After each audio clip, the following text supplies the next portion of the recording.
नक्सलियों के साथ में संघर्ष किया, अपने समाज के दुश्मनों के साथ में संघर्ष किया और जीवन के आखिरी सांस तक जेल में रहे। कल वे हम लोगों के बीच में नहीं रहे, लंबी बीमारी से लड़ रहे थे।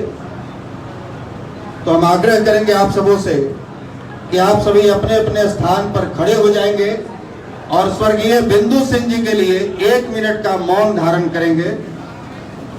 आप सभी से आग्रह है कि अपने अपने स्थान पर खड़े हो जाएं और स्वर्गीय बिंदु सिंह जी के लिए 1 मिनट का मौन धारण हम लोग करेंगे।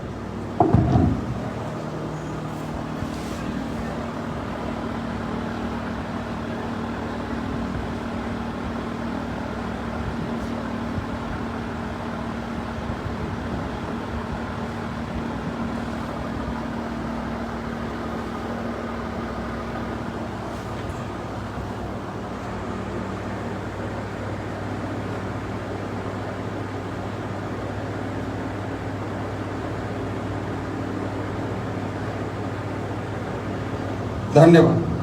बिंदु सिंह अमर रहे, बिंदु सिंह अमर रहे, बिंदु सिंह अमर रहे, बिंदु सिंह अमर रहे। Hello hello.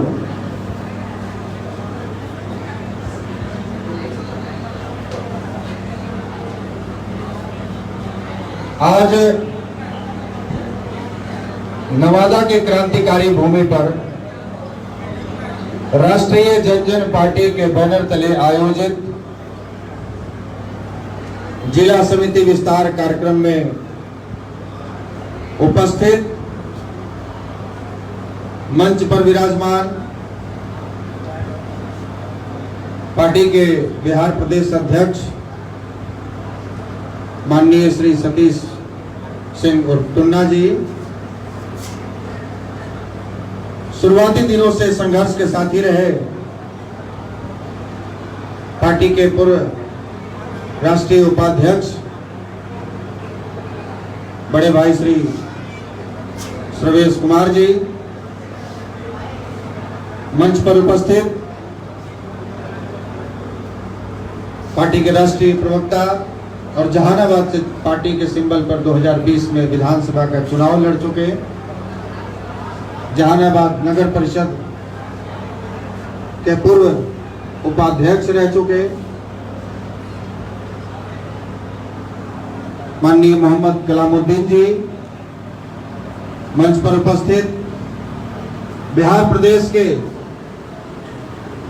प्रधान महासचिव माननीय श्री गौतम जी, मंच पर उपस्थित बिहार प्रदेश के कोषाध्यक्ष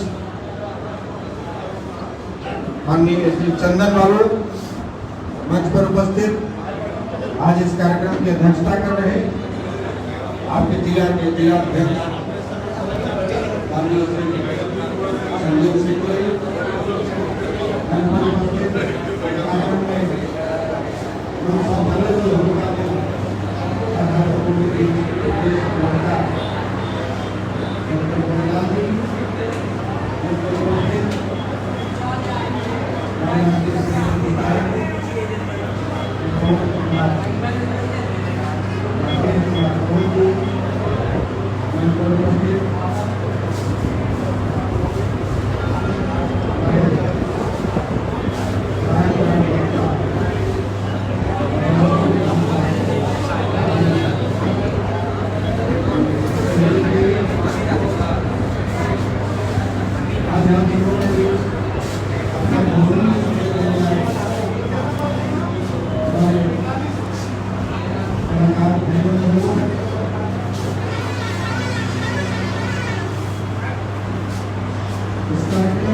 समाज के बीच में सेवा दे रहे हैं भाई संजय सिंह जी, राष्ट्रीय कोषाध्यक्ष अंकित चंद्रायन जी, हमारे साथ पार्टी के पूर्व जिला अध्यक्ष यहाँ कन्हैया गौतम जी हैं, सुमन जी हैं, कारू जी हैं और कई ऐसे साथी जो कि नवादा से हमारा एक विशेष लगाव रहा है। आज भी बिहार के बहुत सारे जिलों में लोग इस कंफ्यूजन में रहते हैं कि हमारा असली जिला कौन सा है। आधे लोग ये नहीं जानते हैं कि मेरा गृह जिला अरवल है, आधे लोग यही जानते हैं कि मेरा गृह जिला नवादा है। तो इस नवादा के कोने कोने से चलकर आए आप तमाम बड़े बुजुर्ग अभिभावकगण और युवा क्रांतिकारी साथियों का मैं आशुतोष कुमार हार्दिक अभिनंदन करता हूं और प्रणाम करता हूं। आज हम लोग संगठन विस्तार कार्यक्रम को लेकर यहां पर बैठे हैं।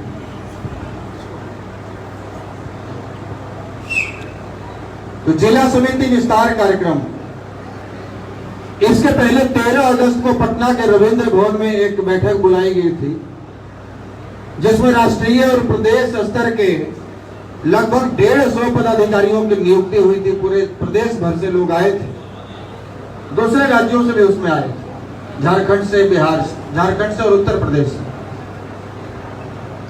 वहां तमाम जिलों के जिला अध्यक्षों की भी नियुक्ति हुई थी। लेकिन पार्टी के लिए सबसे ज्यादा कारगर यदि कोई होते हैं तो जो निचले स्तर के रूट लेवल के जो कार्यकर्ता होते हैं, पदाधिकारी होते हैं, वहां तक पहुंचना जरूरी है।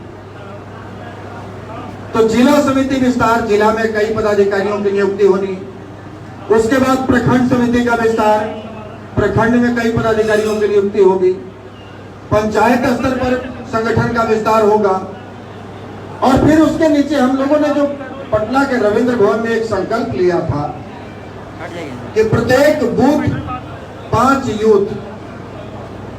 तो वो कैसे यूथ होने चाहिए? वो यूथ नहीं होना चाहिए कि अब 4.5 साल तक राष्ट्रीय जनजन पार्टी जिंदाबाद और चुनाव आ गया तो भारतीय जनता पार्टी जिंदाबाद। वो यूथ को बूथ पर रखकर क्या करें? वैसा यूथ रहे चाहे नहीं रहे, हमारे लिए किसी काम करना। पार्टी को वैसे यूथ की आवश्यकता है कि पूरा गांव यदि खिलाफ है और फिर भी यदि उस विचारधारा से सहमत है तो पूरा गांव क्या पूरा जमाना खिलाफ हो जाए, लेकिन वो एक कदम भी पीछे नहीं हटाए, राष्ट्रीय जनजन पार्टी का ही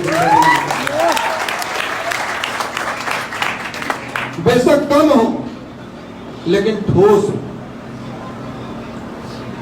मजबूत हो और वो डिगने वाले नहीं हो, अडिग हो, जो डिगे नहीं बात बात पर भरमाए नहीं, बात बात पर नीतीश कुमार जी कह पलटी नहीं मारे, ऐसे अब जो पलटी मार लेगा बार बार, उसमें कोई भरोसा है? नीतीश जी पर कोई भरोसा करता है? हम लोग तो नहीं किए, इसलिए 2020 में वोट नहीं किया, चाचा बन गया, वो नहीं दिया क्योंकि उन्होंने अपनी विश्वसनीयता खो दी, बार बार पलट गया। हाँ, कुछ संदेह हो सकता है, कुछ नाराजगी हो सकती है, कुछ बात हो सकती है, हो सकता है कुछ बिंदुओं पर हमारी सहमति न बने, लेकिन इस बात को भी ध्यान में रखना है कि यहां कोई ऐसे व्यक्ति नहीं है जिनके पास अपनी सोचने और समझने की क्षमता नहीं है। हम लोग मायावती वाले समाज से तो है नहीं, सोचने समझने की क्षमता हमारे भीतर है। जीतन राम मांझी के समाज वाले 75% लोग वोट देने नहीं जाते, 25% लोग जाता है। लेकिन हमारे यहाँ वोट देने जाए या ना जाए, लेकिन चुनाव के 6 महीना पहले से माहौल जरूर तैयार कर देता है। वैसे लोग सबके पास सोचने समझने की क्षमता है। अब संगठन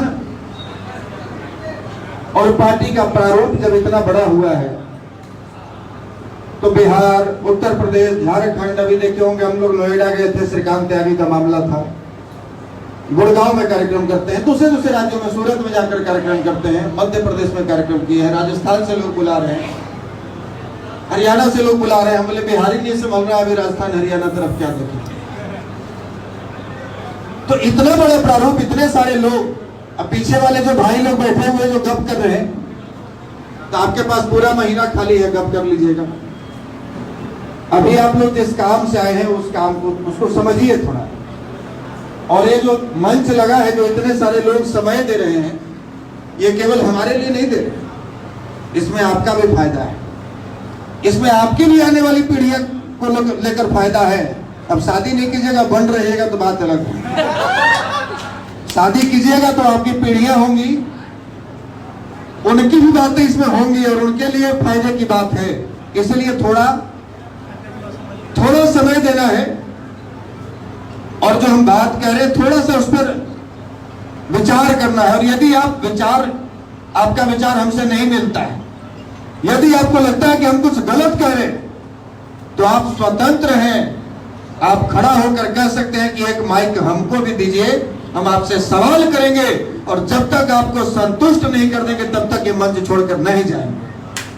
तो आपका सवाल है, क्योंकि हम लोग वैसे कौम से हैं, हम लोग वैसे समाज से हैं जहां पर हर घर के दरवाजे पर सवाल होता है। हमने कहा कि 5 कैसे यूथ जो खुद समझता हो, जो खुद पार्टी की विचारधारा से अवगत हो, अब जो खुद ही नहीं समझ रहा है और जल्द ये राष्ट्रीय जनता पार्टी का सदस्यता रसीद लेकर जोड़ने के लिए मान लिए बलियारी चले गए, अब वहां दरवाजा खटखटाया, अंदर से हिंदी के रिटायर्ड प्रोफेसर साहब निकल गए। अब वो ऐसा सवाल करेंगे कि आपके पास जवाब नहीं होगा।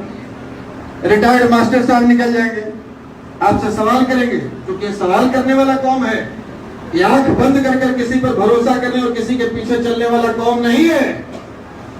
ये सवाल करेगा और आपको संतुष्ट करना पड़ेगा, और संतुष्ट नहीं कीजिएगा तो आप इस कौम का समर्थन हासिल नहीं कर सकते हैं, किसी भी सूरत में हासिल नहीं कर सकते। तो आप संतुष्ट कैसे करें? सबसे पहले तो आपको समझना पड़ेगा। आप खुद समझेंगे तब दूसरों को समझाएं। जो मास्टर खुद ही नहीं पढ़ेगा वो बच्चों को क्या पढ़ाए? आप जब खुद समझेंगे कि पार्टी की विचारधारा है क्या, तब आप अगले को समझा सकते हैं। हम लोगों ने सिवान में, छपरा में एक कार्यक्रम किया, सारण में, तो वहां जन संवाद कार्यक्रम था, कुछ दिन पहले ही था, माननीय प्रदेश अध्यक्ष जी के नेतृत्व में हुआ था। कई लोग आए थे, उसमें 4-5 जिला पार्षद थे, 10-12 मुखिया पैक्ष अध्यक्ष थे, महाचंद्र बाबू भी उस कार्यक्रम में थे। एनडीए से जो वहां प्रत्याशी रहे, वीआईपी से वीरेंद्र ओझा जी बनियापुर विधानसभा से, वो भी थे। कई लोग थे, अलग अलग दल से भी थे, लेकिन बैनर राष्ट्रीय जनता पार्टी का लगा था। तो जन संवाद कार्यक्रम था। तो जब मेरी बोलने की बारी आई तो हमने कहा कि एक माइक लोगों के बीच में दी जाए। कई लोग थे, बहुत सारे लोग थे। हमने कहा कि जन संवाद का मतलब कि भाषण सुनना और चले जाना नहीं होता है। वो तो फिर हुआ कार्यक्रम, मंच का कार्यक्रम, कि अब आए, भाषण सुने और चले गए। जन संवाद का मतलब कि एक दूसरे से संवाद का आदान प्रदान होना चाहिए। आपके मन में जो सवाल है वो कीजिए। हमको कैसे पता चलेगा कि हमारे समाज के लोगों के बीच में, के मन में उनके सवाल क्या चल रहा है? हम जो कह रहे हैं चुपचाप सुन रहे हैं, वापस उठ के चले जा रहे हैं। अब वो पता नहीं किसी से कोई जबरदस्ती लेकर आया है, अब पता नहीं कोई उनके मोटरसाइकिल में पेट्रोल डलवा कर लाया, हालांकि हमको पता है कि ये लालच लेकर